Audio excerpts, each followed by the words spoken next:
Hello and welcome to the BuildASoil YouTube series. Today we have a special episode.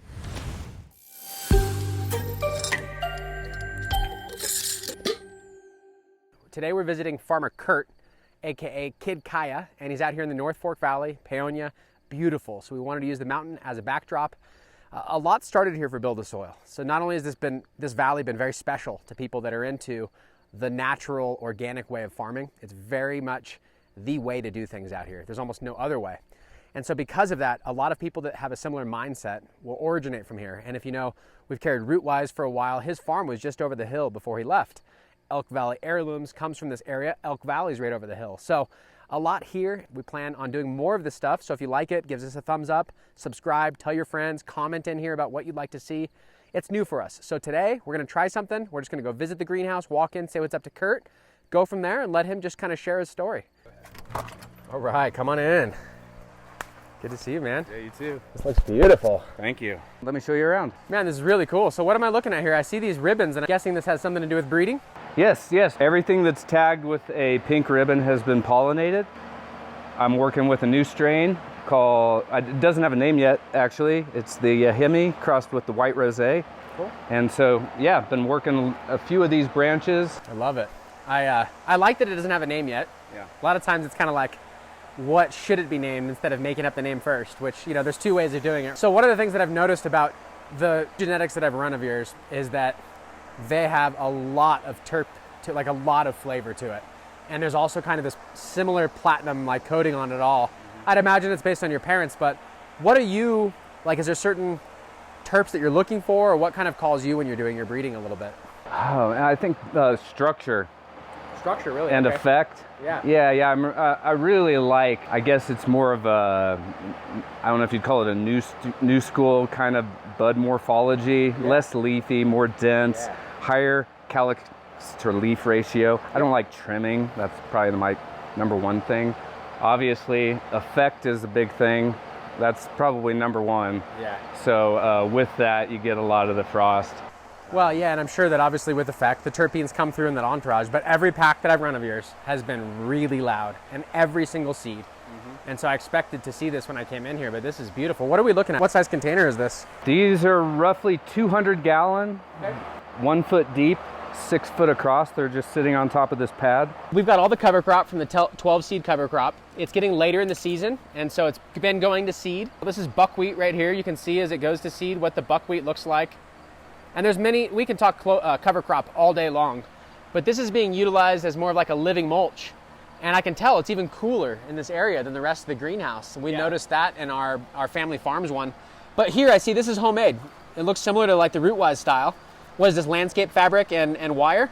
Yeah, some fence that I cut up. Looks really good. Now, soil recipe, we talked what's in here. And I know that one of the things we're always discussing is on a farm, you've got to keep a budget. As I always say this at BuildASoil, we don't need most of the stuff that we sell. It's a matter of picking and choosing based on the farm. So if I remember right, you had recycled some soil, mixed some native soil. Like, tell me what's in here. This, because clearly it's working. It's working great, yeah. This is a 50% native soil out of my field, brought it in with the wheelbarrow. 10% peat, 30% aeration, which I used pumice and rice hulls. And then I topped it off with about 10% compost, forest compost from open forest. So this is all homemade. It's incredible. Got it tested before I added the forest compost. Everything looked good, so then I covered it with the cover crops.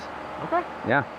Interesting. And so we're talking native soil. Everything, I needed calcium, I needed a few things, but in general I was in balance. Because it looks really good, like you're not missing anything, so I was surprised. Yeah. Now, native soil, a lot of times people will think that you can't use native soil, but most of what I see out here is a percentage of native soil was kind of the standard. Even early on, BuildASoil was mixing as much as 10 to 15% native soil. But sourcing the native soil, keeping it quality, the heft of it, not imparting disease, it makes more sense for it to be a practice of holistic land management, to use your native soil instead of mine it and ship it all over the place. We all have our native soil that's a little more unique to our environment. And when you mix some of that together, I feel like you get some of the benefits. But this is what I want to show you. I mean, we're talking, this is overhead by far. Not one leaf has a deficiency. Everything looks like it's flourishing. And this is native soil, aeration, local forest compost, and some cover crop. I mean, obviously a soil test with a few amendments, but we're talking a few dollars of amendments, not spending hundreds and hundreds of dollars. Now, you could definitely buy expensive BuildASoil, fill up the container, and get similar results, but I would argue that using the native soil even gives you better results. So I encourage you to be independent, use the tools that we offer you, and make your own thing with it. I mean, look, here's another one that matches. And it might be counterintuitive. When I started BuildASoil, a lot of people said, wait, you're gonna sell soil and have people never throw it away? How are you gonna make money? One of the challenges that we have right now is not that there's not enough food, that we can't get it to the place that it needs to be. Fuel, transport, freshness, vitality in the food. So growing your own is the quickest way to bypass all that and get you some better food in your gut. But when it comes to flour, when you learn what can go into it, I think most growers are kind of disgusted with smoking anybody else's. They want to grow their own, especially knowing how it can be treated post-harvest and everything. And this is what we're hoping for. Just stack on stack on stack. Beautiful. And it's very efficiently done. You can see that it's only pollinated like lower branches. You can see the pink tags. So not only are we getting beautiful seeds, full sun grown, but then you get the flower too. So how many seeds do you think you get off of like a branch when you hand pollinate like that? Oh, a branch like this, if it's properly pollinated, you know, even a small bud like this top would probably produce 20, 25 seeds. And so when you get a pack from Kid.Kaya, you're getting a piece of his entire life off of a few branches. It's not like we're talking thousands of plants that are just open pollinated. This is like his seed source, hand-picked pollen from the males that have been hand selected over hundreds of males over lots of time, not just a random pack. And to me, when I'm trying to buy something, I'm trying to tap into the time that it took, because that's mostly the value. And of course, if you trust the person who's making the decisions, that makes it even better. But I just love seeing this. Not all of us need to go take over the whole world and build high-rise buildings. A lot of us just want a few plants in a greenhouse and the ability to make paradise somewhere that it didn't exist already. And that desire, I think, is something kindred with a lot of us. And so part of this is just us walking around and showing you. And so we'll keep doing that. In fact, there's some cool stuff behind us here. I'll let Kurt kind of take it away and share. Looks like you got an aloe farm going. Yep. Just another thing that I feel like I can bring in-house a little bit. Yep. I will use those as part of my watering foliars. Cool. Blend it up, foliar it. Use it for cloning, use it for seed sprouts. Got marigolds. A lot of times people will grow marigolds as kind of a bank plant or something to deter pests. There's many reasons why you'll see a lot of the medicinal plants that are out there. Yeah, they sort of attract the grasshoppers. They're the little deflection end, they add a lot of scent. And I'd like to add to my cactus garden moving forward. I think cactus and succulents are really fun. This is a variety called the white crossed with a variety called rosé. Okay. The white was from a pack of seeds from OG Rascal. Okay. I don't know if you remember. Yep. They were S1s of, I think, Chrome's white. Yep. And then the rosé is from Relentless Genetics. The rosé male I used in this and a few other crosses was the best male I have ever seen. I ran a lot of males, and this one just really added a lot. So I think that's a big part moving forward with breeding, is finding those very unique males. Nobody wants to search the male out, so that's the hard work. Yeah. And when I think of like breeding animals, it's like the stud's where all the money comes from, and someone's found it. So I agree with that, and I think that's part of why I like what you're doing here. Yeah, we get a lot of winners in the females, but just taking the time to run the males out, that's where the magic started to happen, I feel like, in my garden. So yeah, when I hunt males, just over time, I've run a lot, like a couple hundred. And that gave me the chance to experience the full life cycle of the male plant. Yep. See the different characteristics, see that side of what breeders are producing. I think that was a big deal in terms of sort of understanding these genetics a little better, how stable they are, what they're bringing to the table. The male shows a lot of that. So yeah, I invested a lot of time and just ran gardens of males, found a few keepers. It's kind of like 1 out of 100. The praying mantis are usually out, or they come out when it cools off. But I've got a whole forest of praying mantis out here. Pretty cool. I mean, you can just reseed these year after year. When you're just growing your own cover crop, you don't have to buy anymore. You can either choose to terminate it before it goes to seed, or you can let it drop down there and it'll grow more cover crop every year for free, basically. I think it's part of the process, which is really cool. You know, and I'm learning a lot about cover crops right now, like when to terminate them, when you get your highest nitrogen to carbon ratio. Yep. So next year I may do something a little different. I may terminate it a little early. I really want those roots to just loosen that soil up. Yep. And then reseed. Maybe I'll mulch it next year, maybe I'll turn it in and reseed. So if you see our YouTube series, we do very short cover crop in between cycle. And we break it down when it's young because, as he mentioned, the carbon to nitrogen ratio is a lot tighter so that it basically makes compost right away. But when you get it where it's a little bit woodier and it's gone to seed and you've got stalks on here that are like fibrous, right? That's more carbon. And so it's going to take longer to break down, but it can build better soil. You just have to determine what's most important to you and what the goal is on the farm. There's no right or wrong. There's just a matter of what's your question, what's your answer. And so that's a lot of what no-till living soil is. The BuildASoil way for indoor exists because we've solved a lot of those problems with respect to one methodology. But when it comes to a farm, there's like 100 ways to do almost everything. Speaking of which, farming, when I first met Kurt, he was actually getting this property and he was growing Comfrey. And if you bought Comfrey early on from BuildASoil, where it was like chopped fresh Comfrey from Paonia, you got it from Farmer Kurt. And he dried the Comfrey, would bring it down in tubs. We'd bag it up before we were doing much business, so we were able to keep up with it. And you know, since then, Comfrey is something that it didn't work out perfectly for the farm. And now he lives here full time and has kind of taken on other responsibilities. But early on, hemp was something that I'm sure you guys all witnessed. He was in the middle of it in the sense that he has some acreage here.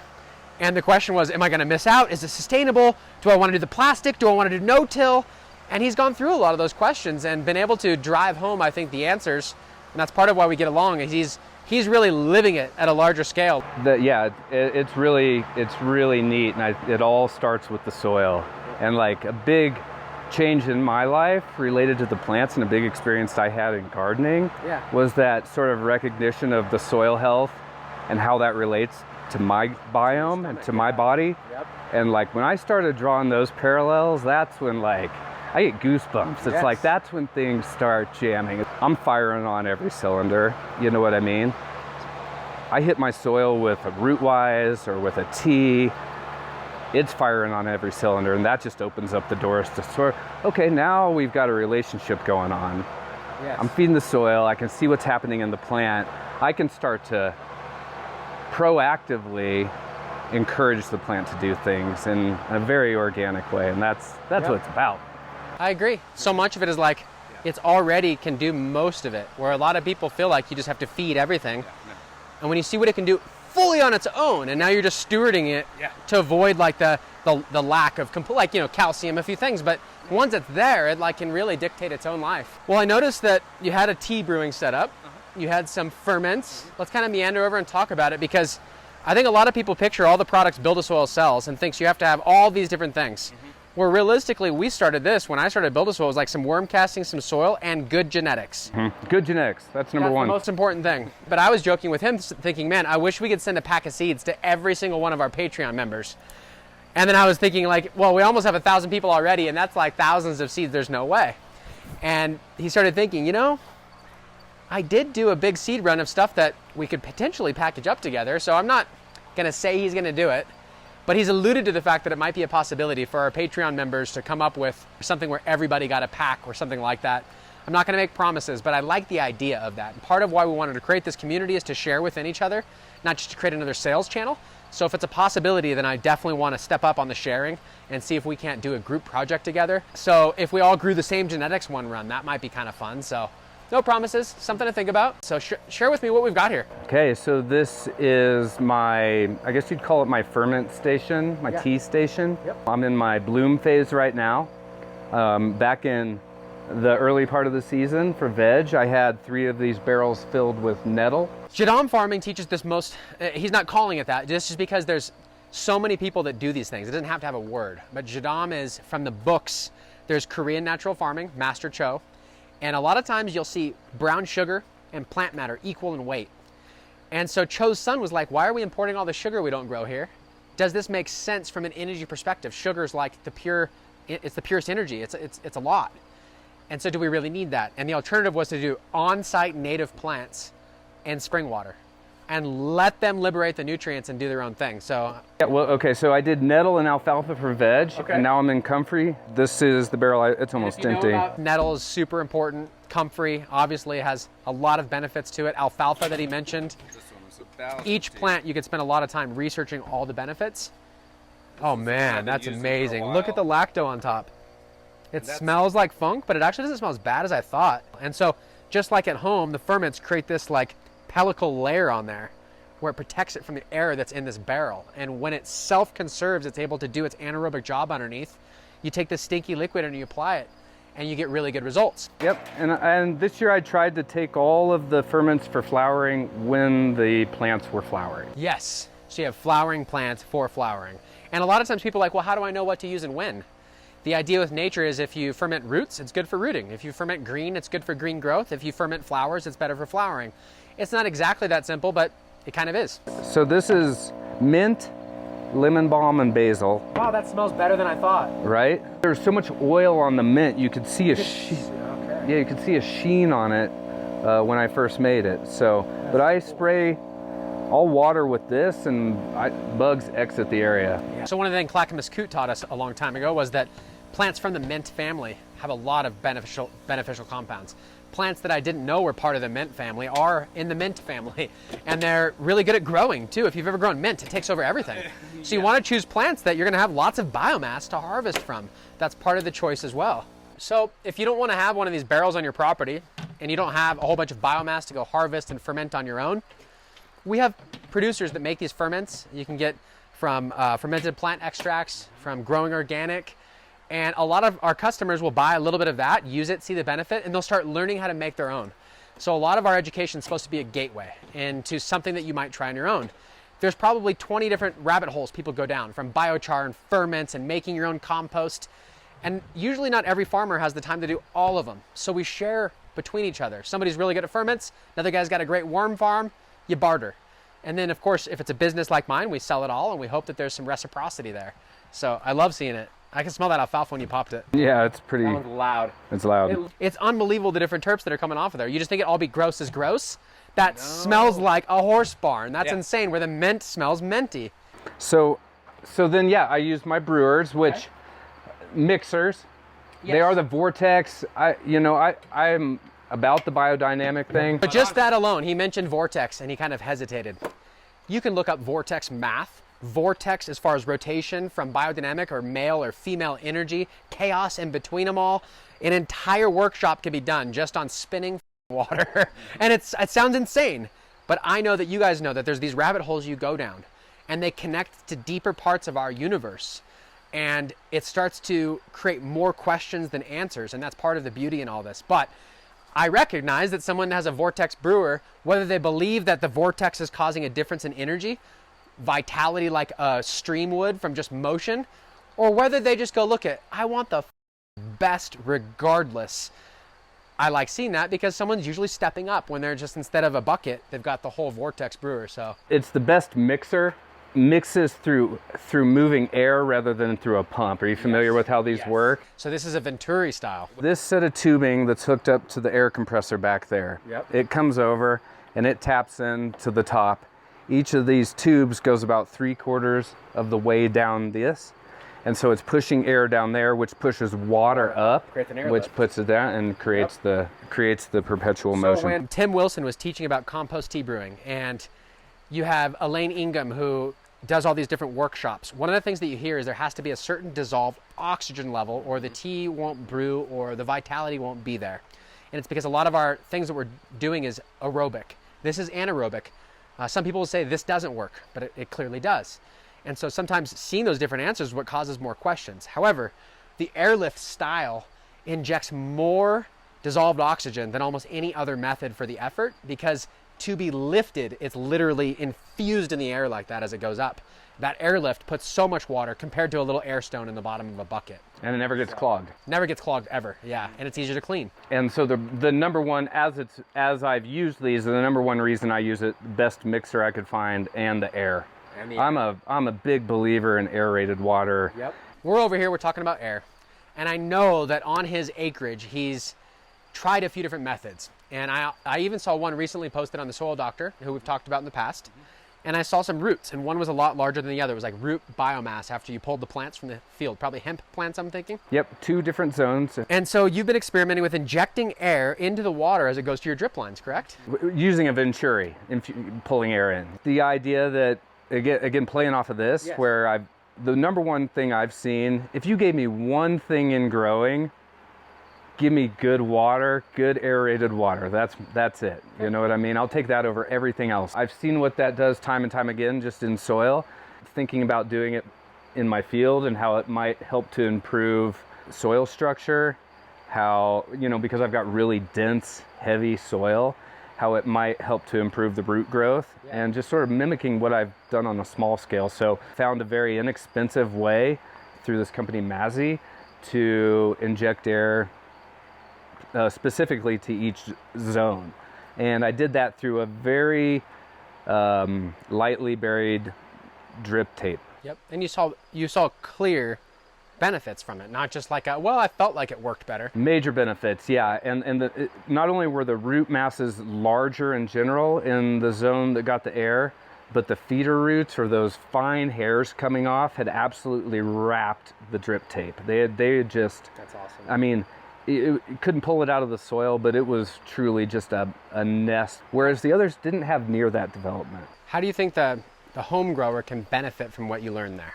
The most simple form is kind of what you do with the chapin. I see that as like, instead of a steady stream hitting, if it's a spray, say holding a hose and hitting your soil with the hose, which I see as compaction, you're spraying. So you're replicating rain, and that's what rain's doing to the ground. So be it the sprayer or be it a watering wand that's got, you know, an aerated tip, be it an air stone or your brewers or whatever. I've noticed a lot of the guys that had compost tea brewers like this, we got so used to using it that you'd want to clean it, so sometimes we'll just run plain water through it. Mm-hmm.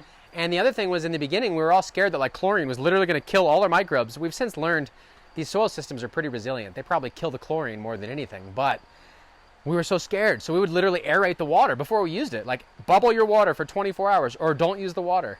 And I'm wondering how much of the little ancillary benefit was actually caring enough to plan ahead, to have the discipline, to bubble it, put it on properly, where people that are more stewards, I feel like they all have that in common. As much as I get frustrated pumping the chapin sprayer, at the times when I'm doing it, I know it's super important to get really even saturation like that. We've even had some people that use these earth boxes. They'll put an air stone in the bottom.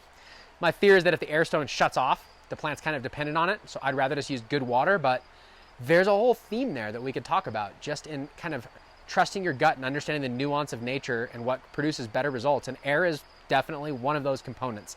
Even in hydro, you inject air, you get better results. So there's something to it. One of the things we also connect on is, you can see he's got vans, he's got skateboards up there, he's got a BMX bike.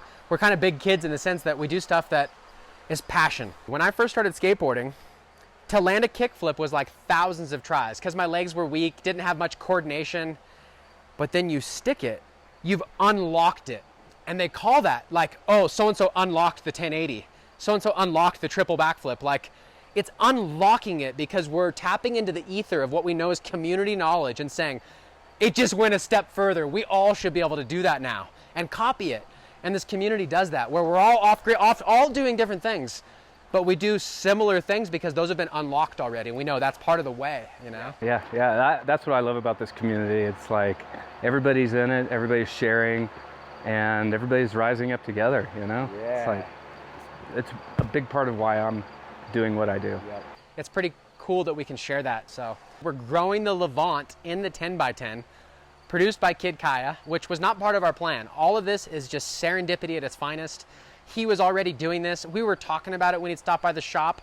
We started growing as packs, started sharing nugs together, and it was like the next logical step was to pick one. This is what needs to happen. We need to keep that vibe going, keep it kind of swirling like those Vortex brewers. And so you're gonna see this growing in the 10x10 series. It's super tacky, like greasy. Oh, it smells so good. Oh, and it's just starting to set in. It's like coating me. So we're gonna do something similar. I've actually been gifted some pollen from him. He's collected lots of pollen. He has a very good process. We're gonna use some of his pollen to make some seeds on his cross in the 10x10, as well as some of the other plants in there. And then we've got some males. We're gonna harvest our own pollen, show you how that works. We're gonna make some of those seeds in there, and we're not gonna sell any of them. But our hopes are to do some giveaways, share them when we meet people. I think it keeps it on that level. So I just wanted to recognize that, show you that this is the Levant. I guessed, but I said Soleil, that's the sun. Rising, levitating. So Levant would be rising, right? The rising sun, and you mentioned names and new genetics earlier. Yeah. So the rising sun, or the Soleil Levant, is more sativa leaning. Yes. It's something I love enjoying in the morning. Okay. It's a great daytime, and so that's where the name came from. From the looks of it, it's going to be strong. Is there anything else that you want to share while we wrap it up here? Well, it's just been great having you here. Yeah, it's awesome having you in my garden, and what a blessing, and what a treat. Something that I've learned from my garden is just taking your time, not reacting, listening to your gut. You know, maybe it's a pest problem. The first time I had powdery mildew, actually, I saw it. I didn't look anything up. I just started chopping leaves off. You know what I mean? And then, you know, you learn. It's like, okay, nothing's going to happen in the next few minutes or next few hours. Take a step back, do some research, take a breath, like, see what's going on. I think that applies to many things in life. Garden slows me down. It kind of like brings me into the moment. You know, that's a big part of it too. And I agree. When I was growing up, I used to think that was weakness, and I don't know why, but like, just do it. Yeah. But I realized that's real strength. Yeah. And so as I've learned up, there's a book you can look up. It's called Power versus Force. And there's a lot about, like, love is up here, right? And greed and jealousy is down here as far as a vibrational level. But one of the things that I think about is like, that's power. When you give yourself a little bit of separation between you and the problem and room to think instead of just reacting. And what I call reacting, that's force. A lot of growers in their first season, they got to force it because you only know what you've read. So you have to take action and force something. But when you have real power and you have experience, you can kind of take a step back and choose the correct action. Because a lot of times on the farm, it creates a domino effect where if you make one bad decision, you're 10 bad decisions into it, trying to figure out how you got there. So just remember that, power versus force. Power is real. It's like, you can't just grab a feather like that. You have to just know it's yours and grab a feather. If you use too much force, it moves from you. And I think so much of what the BuildASoil way is incorporating that, and that's part of why we want to do more farm visits, find out the philosophy and the lifestyle behind a lot of our customers, and share it with you.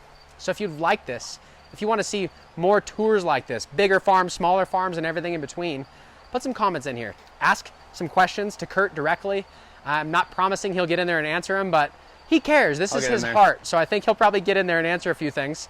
I don't think you can buy his seed right now. Coming soon. So follow the Instagram, and we'll be in touch. What's your Instagram handle? Kid.Kaya. KID.KAYA. Kid.Kaya. Sweet. Thanks, man. This is great. Well, I feel like I've adapted to the heat and become one with the greenhouse. So if you see me sweating, it's real. A lot of you guys that have a greenhouse, you know what it's like. We could talk all day about the microclimates and cover crop and the methodology, but we've got 4 seasons of it. This is just the exact same thing taken to a greenhouse. And if we have our way, we're going to show you every possibility for the BuildASoil way, from commercial facilities, greenhouse grows, backyard grows, and tent grows, because we want you to get the most from this. If you like it, comment, subscribe, hit the like button, share it with your buddies, maybe recommendation for where we can go next. And if you want to vote, if you want to be part of the inner community, check out our Patreon. Otherwise, these videos are free. We're going to keep putting them out there, and we just appreciate you guys supporting us since the beginning. Thank you so much, and I'll see you on the next BuildASoil episode.